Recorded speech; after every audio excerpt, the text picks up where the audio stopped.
G'day, this is Captainoob, and this is another Creation Club weapon. This is the Solar Cannon Rifle. This is a highly customizable standalone energy weapon that uses the cryolator animations and is basically a weapon that fires sunlight, as in solar cannons, electricity, as the gunner who had this described it. If you actually want to see me play through that little bit of a quest line, I'll link the video down below, but this is going to be the video where I actually use this weapon, probably a little bit more interesting for those interested in how this thing performs. Anyway, we'll get into these attachments right now, starting at 90, 95 ballistic and energy damage respectively, which seems okay, but our fire rate is staggeringly low there.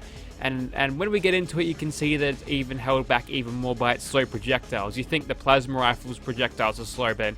Oh, you ain't seen nothing yet. Anyways, for the receivers, we can chuck that up to max charge, and that'll give us a little bit more damage there, not too much. There's more stuff to improve the damage, we'll move on. Now for these barrels, you want to find yourself a copper barrel there, because that'll actually increase your damage a little bit more, as well as a longer barrel there. But if we have a long copper ported barrel compared to a long ported barrel without the copper, as you can tell, we do less damage with that, so that is obviously the most highest damaging receiver there. I do my English well there. Now, for the stocks, this is an optional thing since it's an energy weapon. It doesn't really kick a lot, but if you want to have a better aim with scopes, and why would you want to have a scope on, you can chuck on the marksman stock there. It looks cool, so we'll chuck it on anyway. And for the capacitors, this is some more, this is like the secondary way you can upgrade this damage, or tertiary if you think that the barrels is your second way, so that's nice. And we can chuck that up to advanced capacitor there, which gives us a little bit more damage, but that costs us a little bit of fire rate, which even more fire rate, which kind of sucks, but yeah, we'll have to press on. I feel like getting as much damage per shot out of this is probably the best thing for it anyway. Now for the sights, you've got standards, glowies, and a range of scopes, including night vision scopes and recon scopes. Basically the same sort of thing you get with the vanilla games, but as you can tell, it's got a nice little asset there. Obviously it's always the same sort of thing, you'll just be looking through a different optic when you aim down the sight. And there's also a reflex sight right at the bottom here. I thought this didn't have a reflex sight at the start, but there it is. Very nice. That looks more like a Russian sort of reflex sight there, which is kind of good. Now for the paint here, we've got the green paint. That is what it comes with sort of naturally, or when you find it, that's what it has. It's also got a gunner decal on it, so we're going to leave that there because that suits Captain Bridget very well. She's a gunner, she likes wearing green because it's like camo and stuff, which is good. And also this thing comes with the Exterminator's legendary effect, but you can attach on others if you feel like it.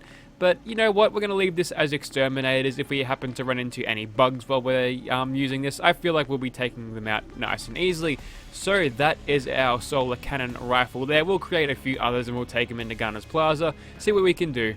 But before we do that, I actually want to test this thing out and how it compares to energy weapons that are already present in the vanilla game. Specifically, I want to check this out versus the plasma sniper rifle and the laser gun here with the improved long barrel there and a beam focuser on the end there for better range. Anyways, so looking at these things stats, we've got a fire rate of 14 for the solar cannon there, so that doesn't really bode well. The laser rifle sits at 50 and the plasma is at 33, but what really irks me about it is the projectile speed. So we're going to shoot this dude over there. That's just a mannequin, and as you can tell, the projectiles are really bloody slow.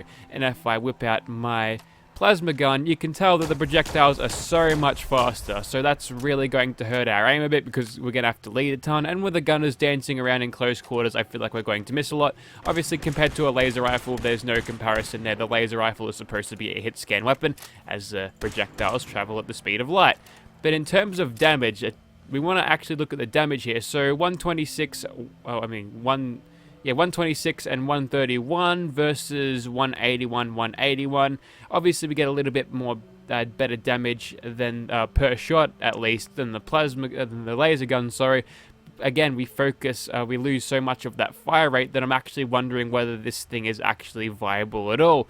But this is all just sort of, you know, looking at the stats of this thing. I haven't actually shot this at any living targets yet, so I can't actually make that call whether this thing is bad or not. But yeah, it doesn't look like it bodes well against these vanilla weapons there, so if it isn't as good as these vanilla weapons, you might as well not even buy this at all and just use either one of these, unless you're really attached to the idea of having a solar powered weapon, I guess, or solar firing weapon. But yeah, you can get better damage out of the Cryolator easily. So yeah, we'll take this into Gunner's Plaza now and see if it can actually live up to, you know, its glory, because it's a Creation Club weapon. They're supposed to be good, right? Right. Okay, so here we are in Gunner's Plaza, and here is our solar cannon here. And looking down sights, you've already seen that, so yeah, that's what it looks like. And going into third person here, that's what it looks like in third person. The Gunner decal looks very, very nice there. And yes, using the Cryolator animations, it all lines up pretty well there, so we'll go ahead and get stuck into some of these Gunners, shall we? The game stutters, that means we know they're spawned in, and we'll get to shooting them. Who's there? Okay, we stunned them. Looks like this thing is regarded as a scope, but yeah, 96 damage. We're not even nailing 100 on these Gunners, so ooh, okay. It's going to be one of those weapons, isn't it? Don't worry, we'll get through them. We're just hitting them with little beams of sunlight. They'll be getting a nice tan out of it at least before they die. That's something nice. As you can tell, we've got the same impacts on the ground as a incendiary legendary effect, which is pretty good, but look how long it takes for the projectile to get down there. That's bloody awful. Okay, so running a scope on this, I don't think it'll be worth it, and I'm gonna click as hard as I possibly can, and no, this thing is terrible. Okay, not happy with this thing. I'm gonna have to patch this as soon as I am done making this video.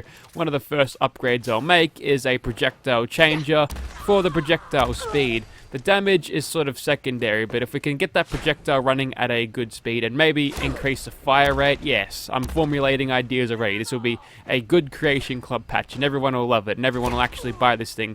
And then Toto Howard will say, hey, you saved this creation because it was terrible, and now everyone's buying it because you've made it not terrible. And then they all lived happily ever after. Anyway, off on that tangent, I'm turning 21 tomorrow, hooray! So that's nice, as I try to hit this bloody Gunner. Oh, there's a bounty on Captain Bridget, alright. I think there would be one at this time. But no, she never leaves any survivors. That's why she can get away with killing her own. And basically, oh, we got a knockdown there. Very nice. Okay, enough of this weapon. Let's switch out with the one with the scope, because the scope looks kind of cool. That'll give us a better sight picture, I suppose, in the reflex sight. Wasn't a big fan of the reflex sight. I think it was too small, and the dot was a little bit too big, and it was placed on a gun, or on the side of the gun, where it didn't really leave you that much to see. Oh man, okay, we'll press on now. This should only be a basic ass Gunner. There we go, she goes down in one shot, just a conscript. Okay, we'll use this time to snipe our enemies like that. Ooh, a sneak attack critical. All that 3.9 times damage. At least the projectile looks kind of cool. It appears to be the same sort of thing as a plasma blast there, except coloured in the more of a sunlight beam colour. We'll go ahead and crit that Gunner there. 376 damage, not that great at all. This one's got iron, glowy iron sights there, and this one will be our VATS gun. So we'll go ahead and hit this Gunner in the head a reasonable amount of times, so you can probably make this thing work a little bit better if you decided to use this thing in VATS.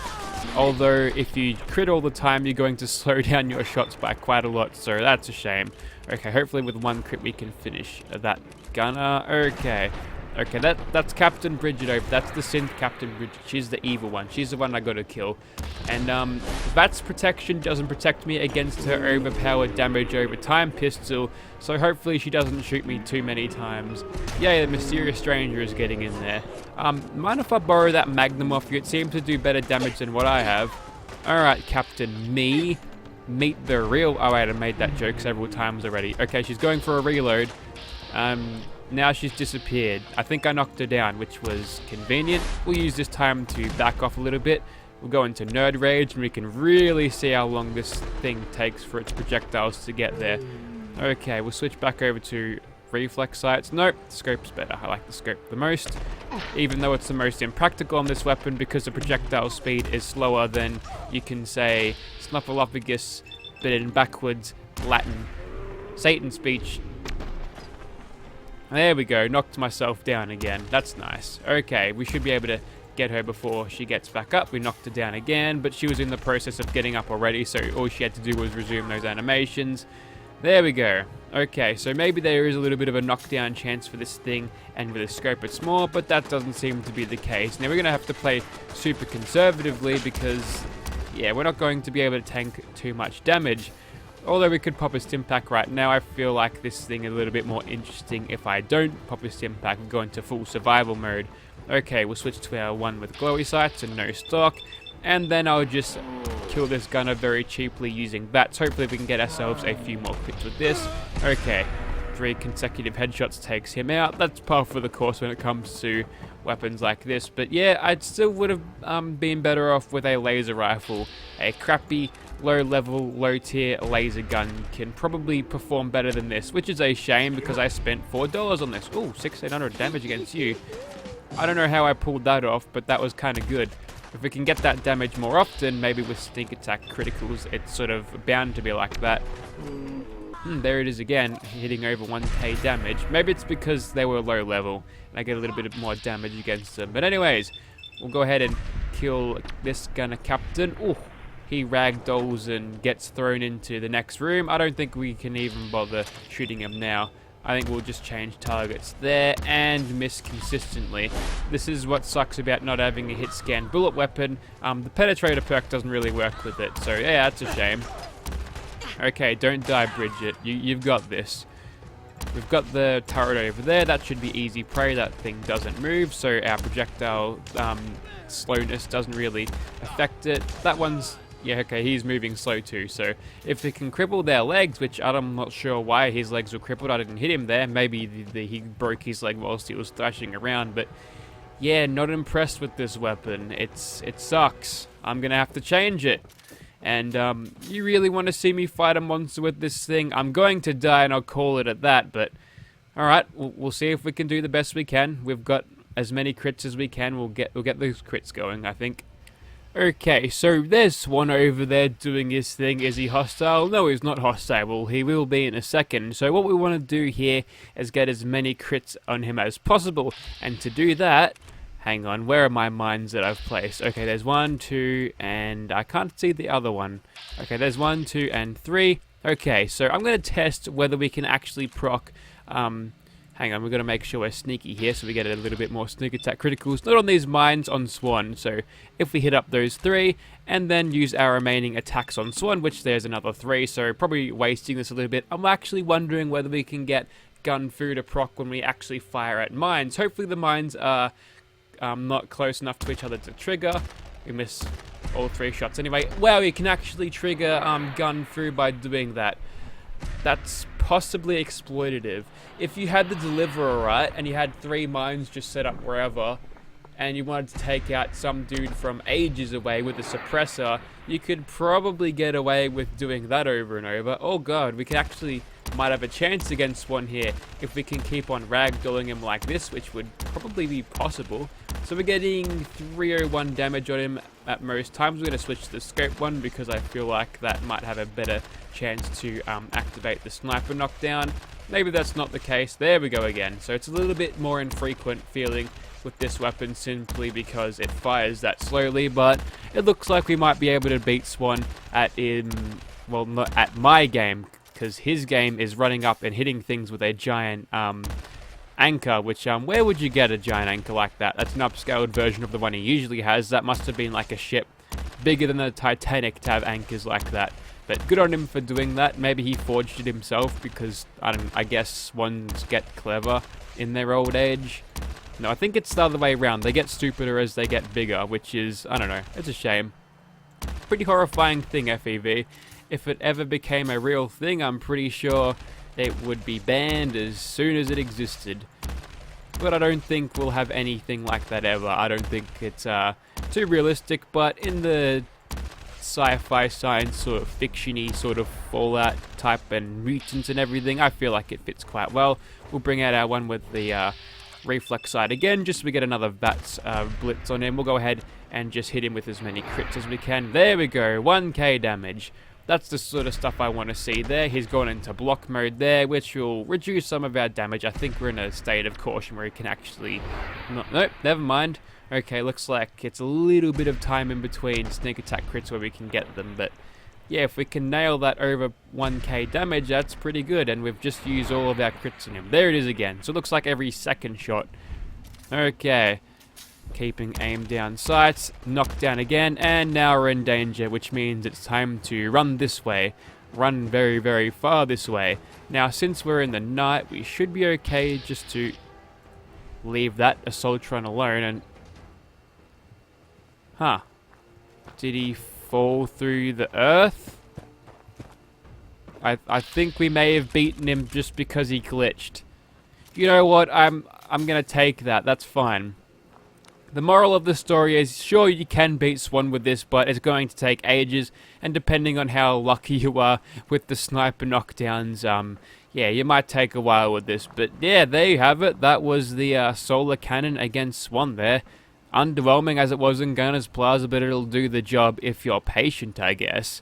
But yeah, still not satisfactory damage. I want this thing to actually be around that of a plasma rifle, especially since you actually paid money for this thing. You don't want to have an inferior weapon in the vanilla game, you know?